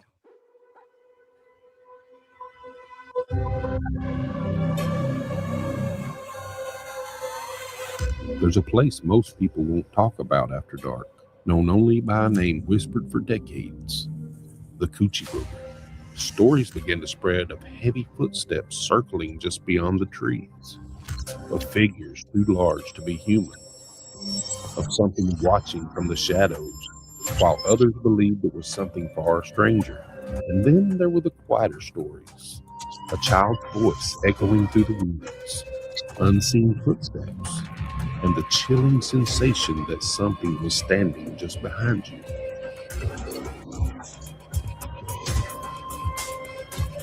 Old-timers say a tragedy once occurred there. A young girl drawn to the edge who never returned, and whose spirit, some believe, still lingers there. Son, what are you talking about? Something's telling me to walk down the trail. Who told you to walk down the trail? The voice. Son, what the voice? The voice in my head.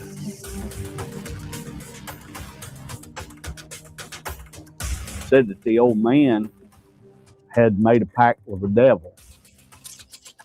Some places aren't just haunted by memory, they're alive with it. And some places are forgotten for a reason.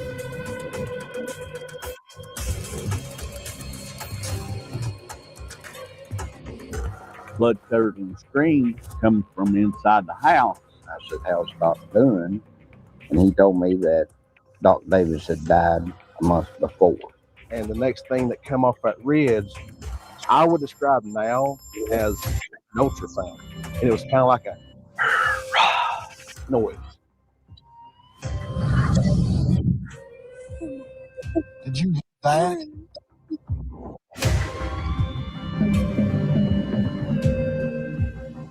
My name is David. Jason. Can I see your breath? We're here doing our live investigation.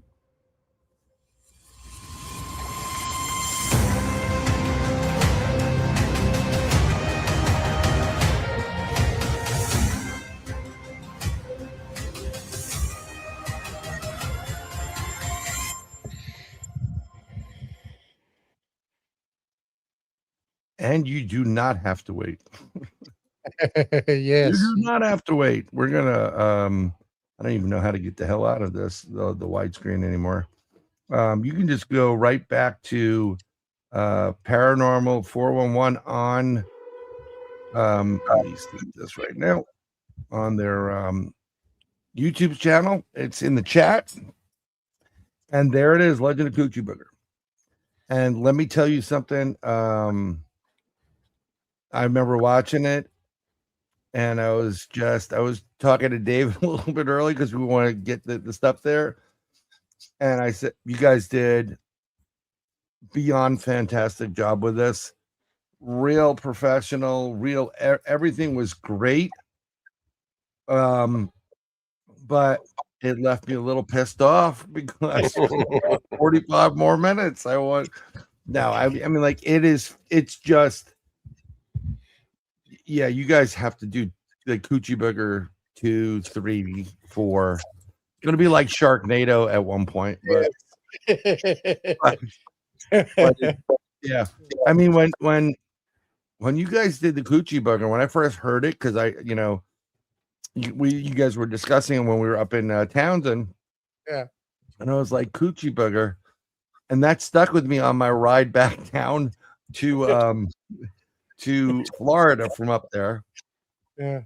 And that gave me this at this point, and it's gonna probably pop up in 2 seconds.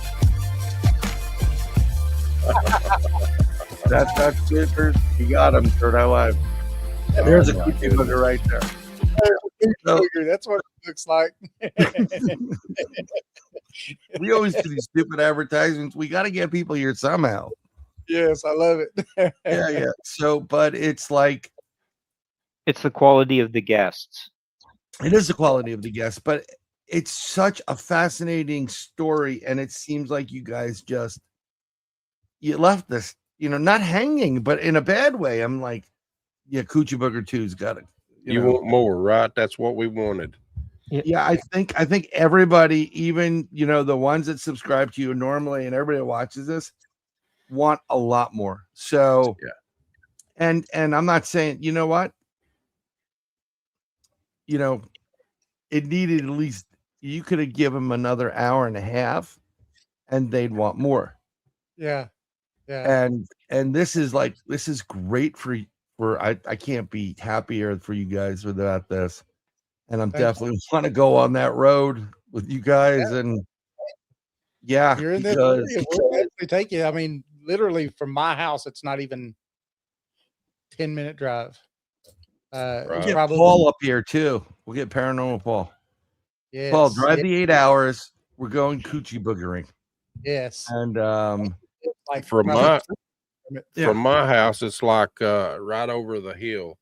I mean, we grew up right here, and this was our hangout. So Coochie, well, that whole area was like where you guys. So that's where you did your drinking and your hanging and your sneaking out and all that stuff. That's how it got its name, the Coochie Booger, because you would take girls out there, right? Get some coochie. Yeah. That's right. That's how it got its name.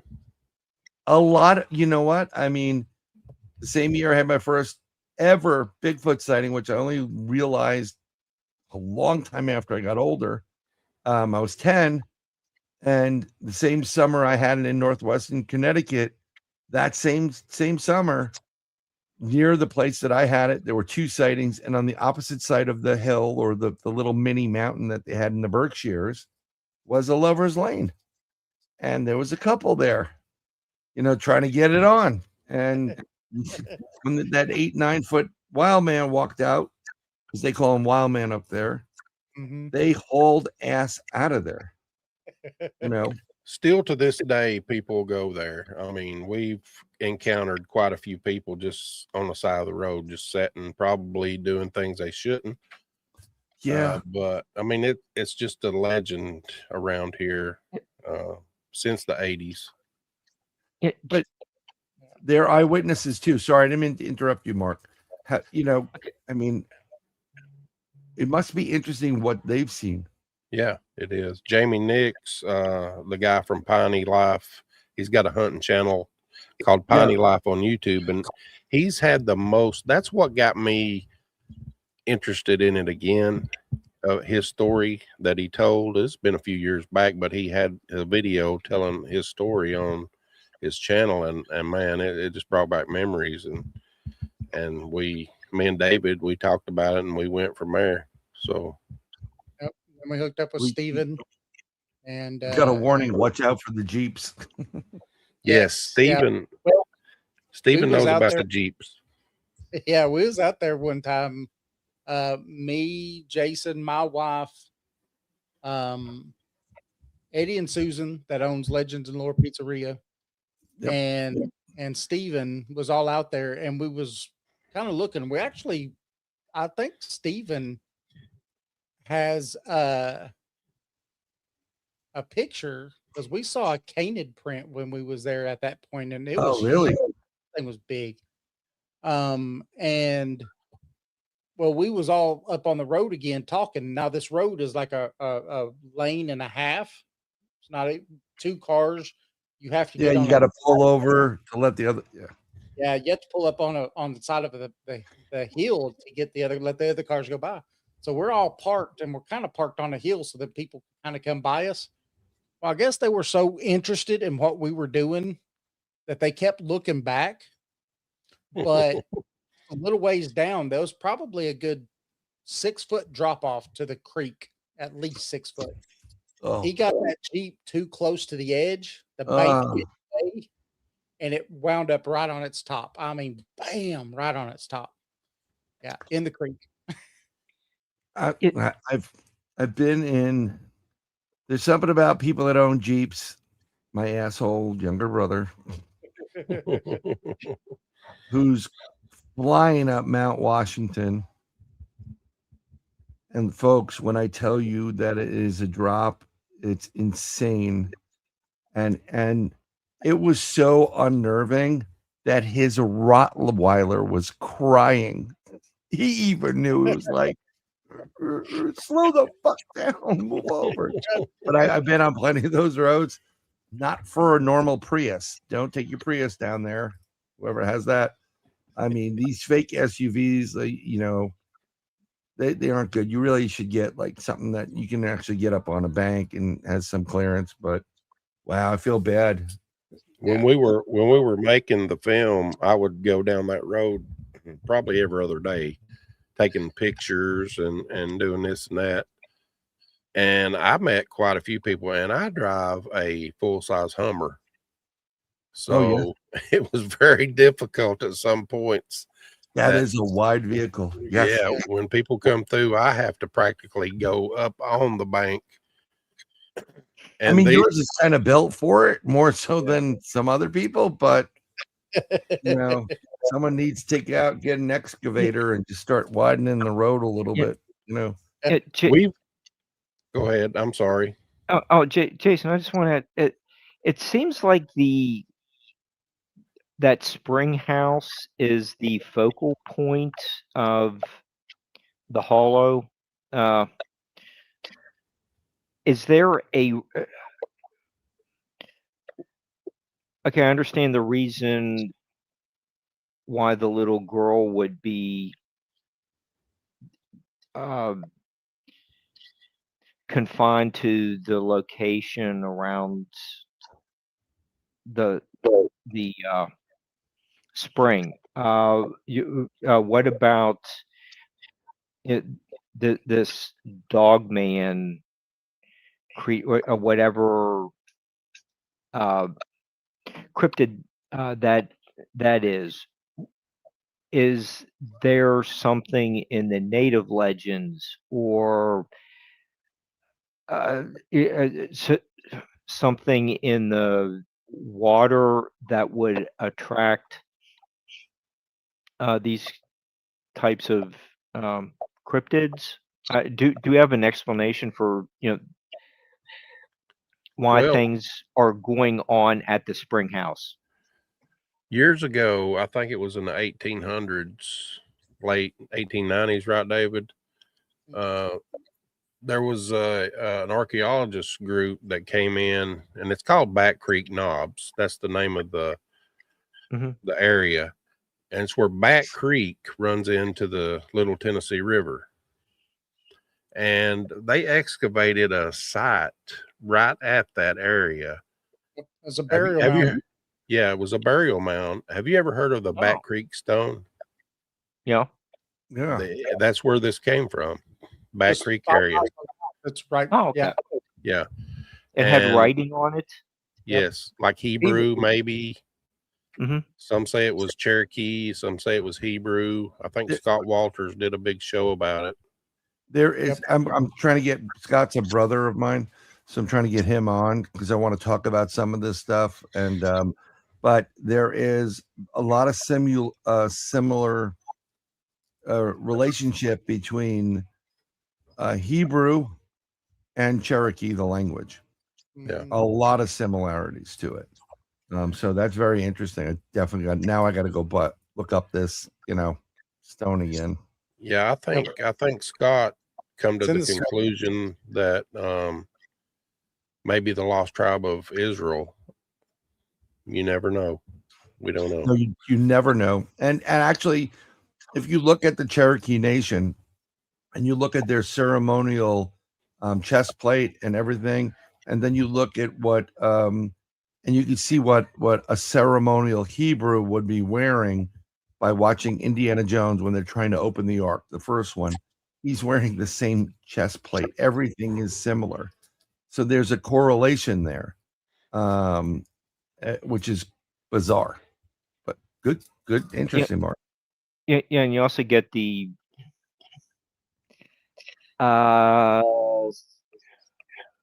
Sinclair family flag and the Newfoundland flag are the inverse of each other. Which ones? The Sinclair flag and the who?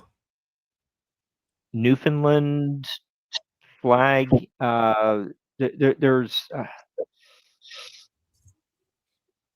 I think it was in Bill.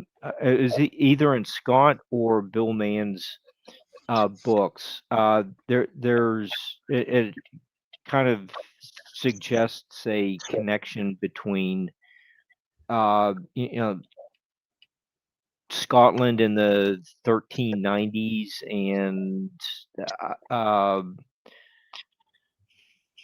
existing culture already here in North America.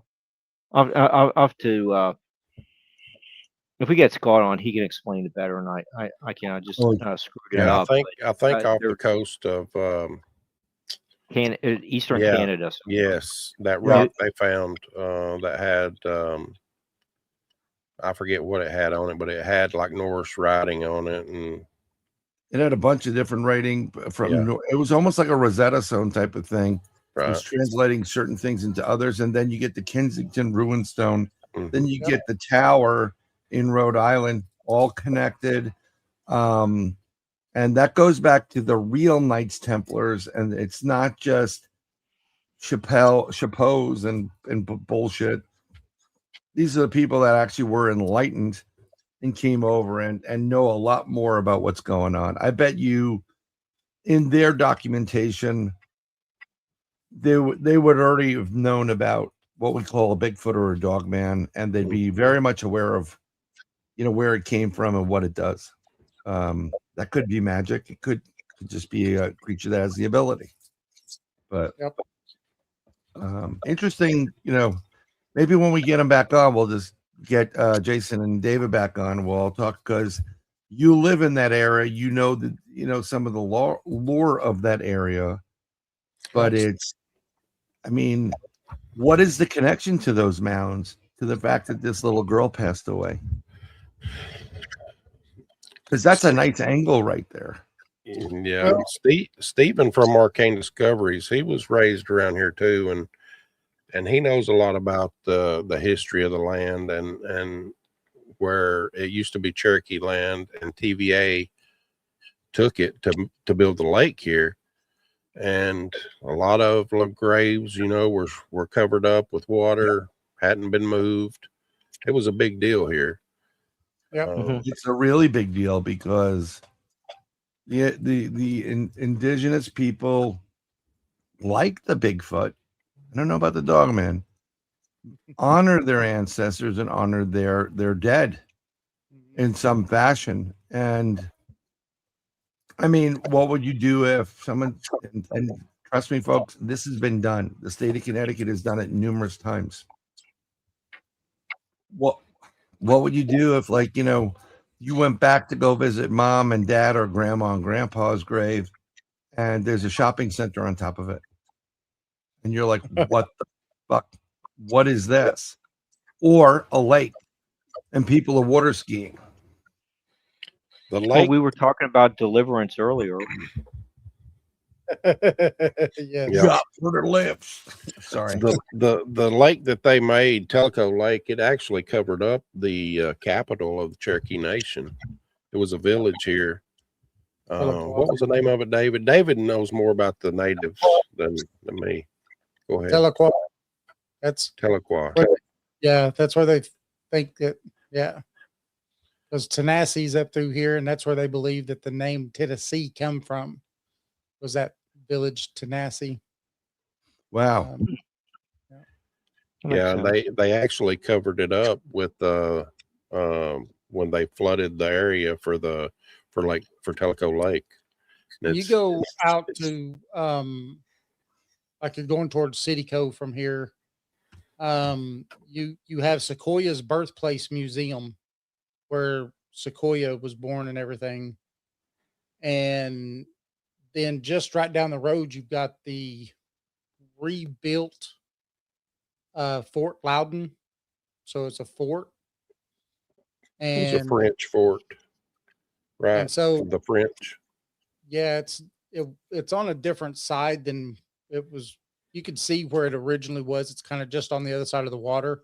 They've got it built here, but just right in the water, not far from where this place is built, was most of the old settlements of the Cherokee Indian. That's in the water now. And they got, the Cherokees have been moved, I think, one of the most out of all indigenous. And that's, I was explaining that I studied this stuff. And I don't remember if it was like when we were backstage in the green room before the show started or not. I really found it fascinating because after studying it and after studying the characteristics of their physical structure of indigenous, and being actually when I was a baby, my mother left me with two what were they? They weren't Cherokee, they were Navajo. And Penny and her brother, and I forgot she called me the little bear with big mouth because I cried a lot or whatever. And she was sweet, but they would tell me little things and stories. They had jet black hair, a little bit like tan skin. It wasn't red, it's tan. Everybody from Europe is whiter than white. Yes. Kind of like, and then you see some people have been in the sun, like, dude, you need a vacation, man. Go over here, lie down in the sun. But he had the almond shaped eyes, very distinctive, high cheekbones. I think my father's mother had definite native in her someplace. Little bear, big mouth. Yes, Oregon fades. I know right now Right now, her mind is fucking crafting something, and I'm gonna get an image at the end of it. I love you to death, but That needs memeing. She's a. you should definitely talk to her. She does a lot of stuff with Bigfoot and whatever in Oregon on the West Coast. They team up and go big will. See, that needs memeing. I knew that was coming. But the history there. So I'm very partial to that. We did a sweat lodge, and one of the guys that was in the class, everybody was really cool, really told guy, he goes, "Wow, my great grandfather would be really pissed at me at this point." And we're like, "Well, who's that?" Andrew Jackson. He's responsible for getting rid of all these fucking guys. And let me tell you something. The one guy that all natives, and indigenous could love to take out would be AJ. Yeah. Yep. But I think there's a significance to the mounds when you guys were talking about it, if they excavated it, the stone. Do you have stories? And I don't know if you guys investigated it, but of giants in the area surrounding the mounds? No. Not in this particular area, but there have been some reports of the Smithsonian taking some around. Those fuckers. Yeah. Sorry, Yeah. I don't mean to curse. What about little people? Oh yeah, little people, definitely. And the Cherokee have a lot of tales about the little people. In some of the tales, they talk about them, how they actually help them in warfare. But there's also tales of talking about how they are almost like tricksters, and that they'll trick you into doing things. And so it just kind of shows you, the two sides of these beings. I think they serve their own purpose, but again, I really want everybody to go because we're almost out of time. How can everybody contact you? Should they go to the paranormal411.org or online, or where was the best way for them to contact both of you guys? Go ahead. I know you Well, if they want to just get in touch with us, we have an email called info@paranormal411.org. If you'd like to be a guest on the show, or you have a story you want to share, that's the way to contact us. If you just want to watch our stuff, we have a YouTube channel, which is at paranormal 411_official. And then of course, Facebook, we're on Facebook. You just have to search it up. But that's about how we do have a website, paranormal411.org. And I'm gonna show it to everybody right now. It's a cool website, David. David's job. done a lot of work on it, and we have blogs and everything on it. And It in my opinion, it's the best way to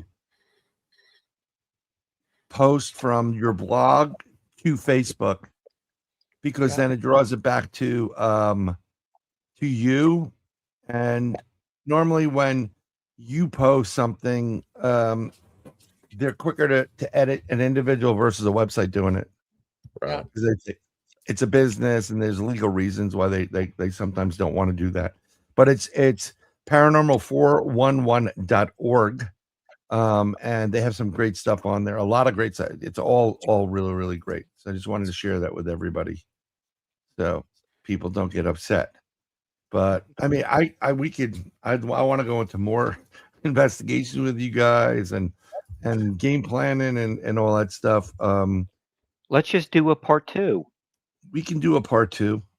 I mean, the summer's coming up, and after I watch Legend of the Coochie Booger, besides writing a freaking blues song, Legend of the Coochie Booger, I do have a question for Brian.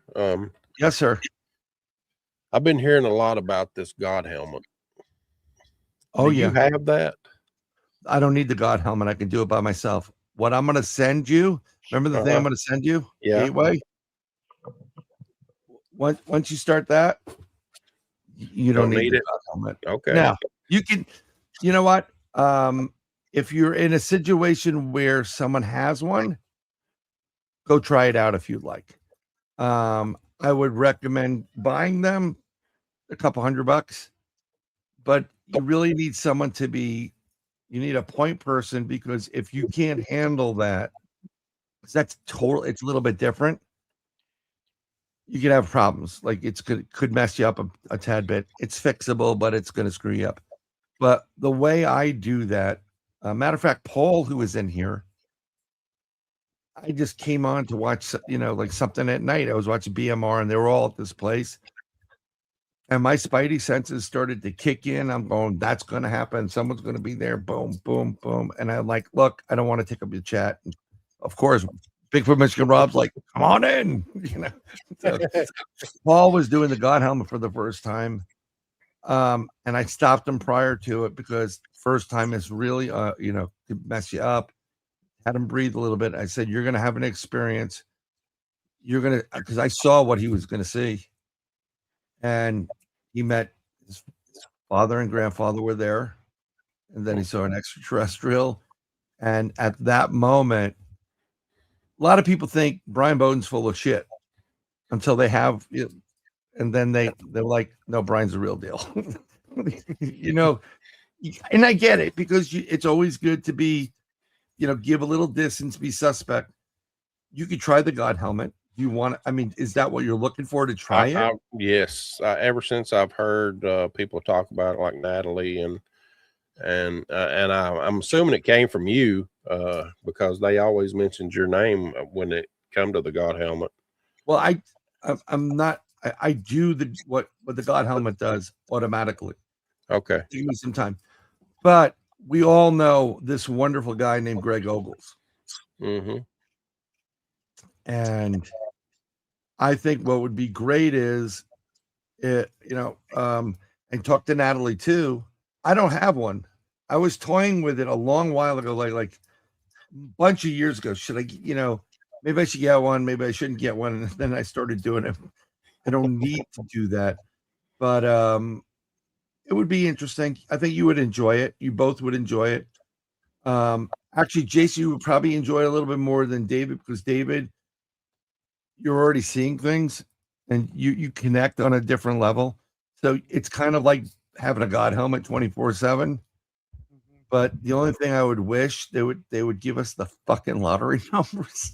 I'm sorry for person, but Yes, God, you give me the lottery numbers, please. Yes. Yeah. And they always say, all these psychics say, well, I can't, I know you're not allowed to have them, but I can have them, and I won't share shit with you if you'd like. That's what you know. But I would like to share with you. But yeah. Right? Just Try it. It depends, who is it? The ladies of Blondes and Booze, Krista, Brandy, and well, now Natalie, but they know somebody that has a God's helmet, but they're in Missouri. That's an 8-hour trek for you, but they'll put you on the right path to get the right God's helmet, and then you can play around with it. But I would think you should play around with it together, because one being a spotter, just in case, if you're like, because you're going to have an experience, and it's going to feel like you're not in your body, and you may not be able to handle it. And if, I would keep something like a pulse monitor on them. That's how I would do it. I had an out-of-body experience once. When what was her name? I wished, but all right. I went there, folks. Yes. Seriously, that scared me to death. I did not want to have another one. It was wild. I don't blame you. I don't blame you at all. So I was asleep. I hope we got time to tell this. I was asleep. We have time. In the bed, and all of a sudden, I'm looking down on myself on the bed, and it's something like a magnet is pulling me to the ceiling, and I'm swimming to get back down.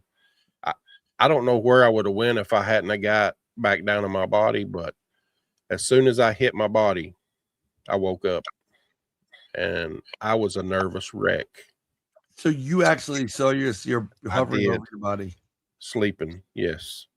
Now, do you think that was like a sleep apnea thing where you were on the cusp of That's what suffocating? maybe a OBE, or like, maybe because near death experience. I don't know, but Yeah. something happened. Well, I always tell people, you ever have those dreams where it feels like you're on a roller coaster or an elevator and your stomach drops? hmm Okay, that's when your body, your soul, your body, your essence is going back into your body. That's why it happens. So You know, I do have sleep apnea, so that could have been what that was. well, you were that's what I'm saying is you could have had a real true out of body experience, which is fine. But if you have sleep apnea, I always ask that because when you're in that lucid state, it seems like a dream, but you're really like suffocating. I mean, I had something where I woke up and I will tell you, I could not breathe. And I don't have sleep apnea. But I woke up and it felt like somebody was choking me. And, I'm like literally could not breathe. Well, I had an episode of that a couple of years ago, and they told me that my heart would stop for 3 seconds at a time, and my oxygen would drop to under 60 when I slept. The heart stopping for 3 seconds it's all significance, and your oxygen level. I had AFib. Yes. Yep. Going to under 60, that would elicit some of that psychological dream, like weirdness. But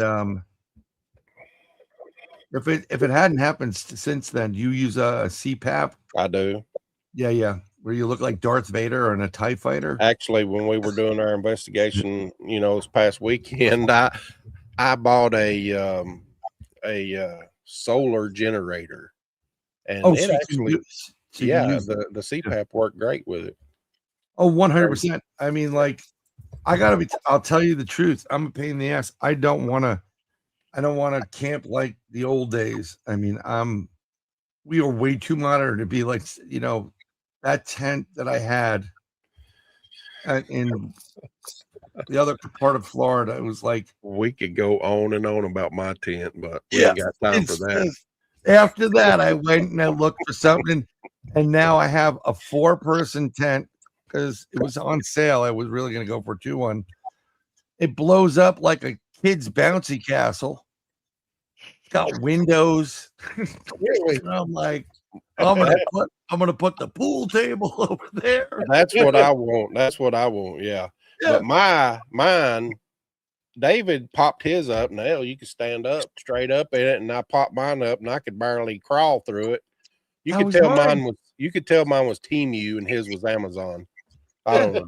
Well, that's the problem. Like, I come back from a 9-mile hike. My muscles are seizing. Not enough drinking. And I'm looking at my tent. It's like this big. Yes. And I'm like, I'm not getting my fat ass in that thing. You're going to have to call a tow truck to get me out. I told David, man, we're going to put the equipment in my tent, and I'm putting my cot in your tent. Yeah, exactly. Yeah. So, I'm with you on that. There's a lot of things. People like, I got Starlink because Krista dropped me when we were doing the fundraiser for Adam from Half Inch Rent's crew. Another good guys you hook up with, and everybody, great people.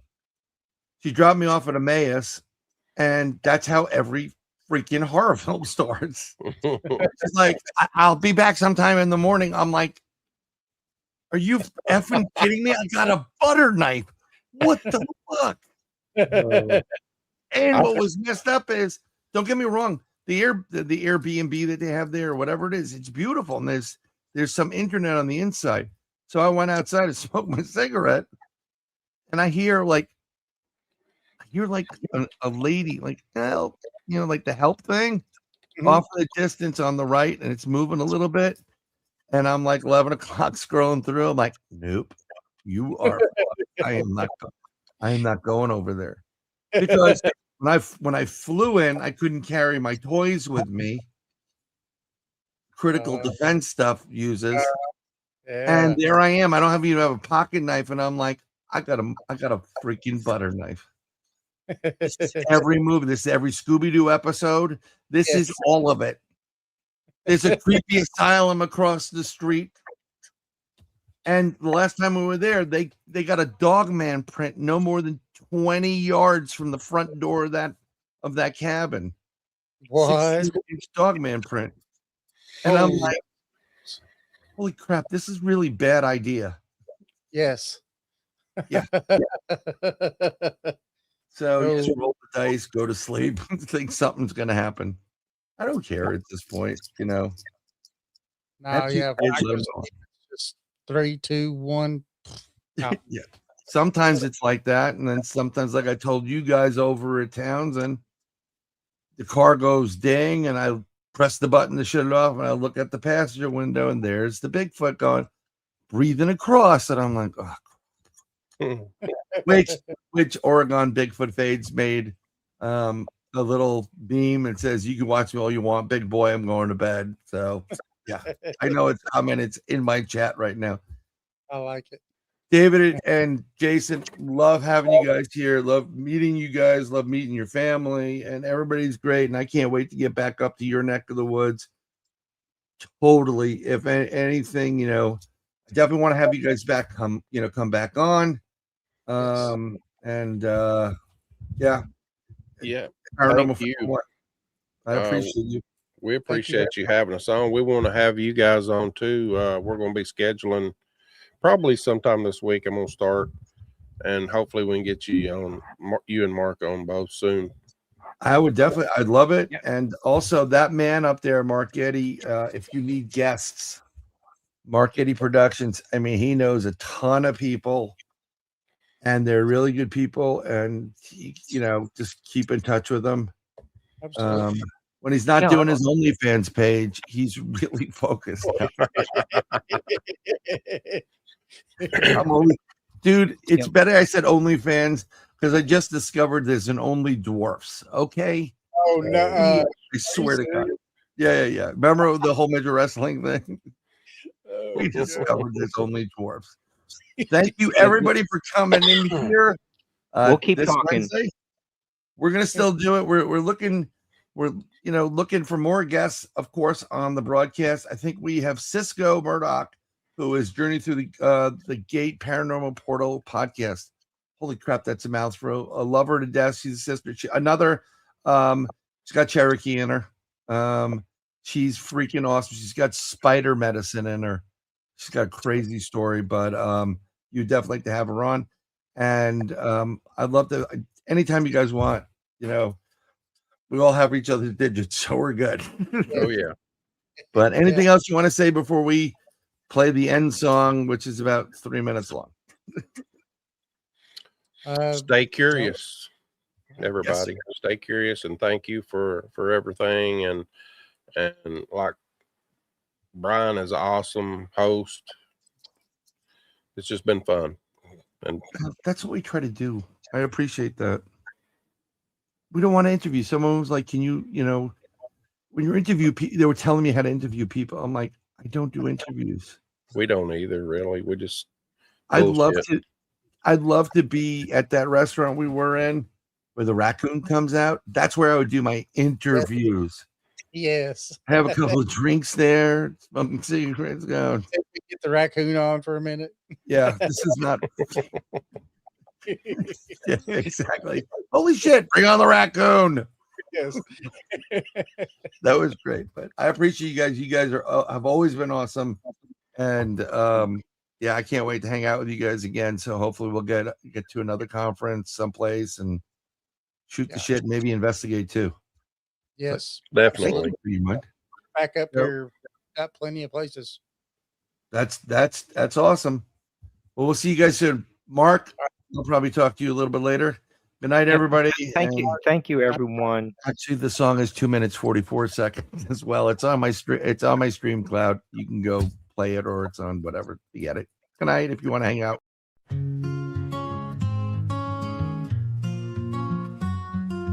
you. It's always been you. God showed me you. I have been searching decades for you. I found you, I lost you. My heart is broken without you. My soul aches for you. I need you, I want you. My days are filled with you. I've seen the future with you. My home is with you. I have felt the future with you. My nights are filled with you. Love is you. True love is you. My happiness is you. Every past life is with you. My dreams are filled with you. Life is meaningless without you. My future is with you. I will fight for you. I will defend you. I will give up my life for you. Whatever it takes for you. Nothing else matters but you. I love you. I love you. I love you. God showed me you. I have been searching decades for you. I found you, I lost you. My heart is broken without you. My soul aches for you. I need you, I want you. My days are filled with you. I have seen the future with you. My home is with you. I have felt the future with you. My nights are filled with you. Love is you, true love is you. Love is you, true love is you. My happiness is you. Every past life is with you. My dreams are filled with you. Life is meaningless without you. My future is with you. I will fight for you. I will defend you. I would give up my life for you. Whatever it takes for you. Nothing else matters but you. I love you. I love you. Life is meaningless without you. My future is with you.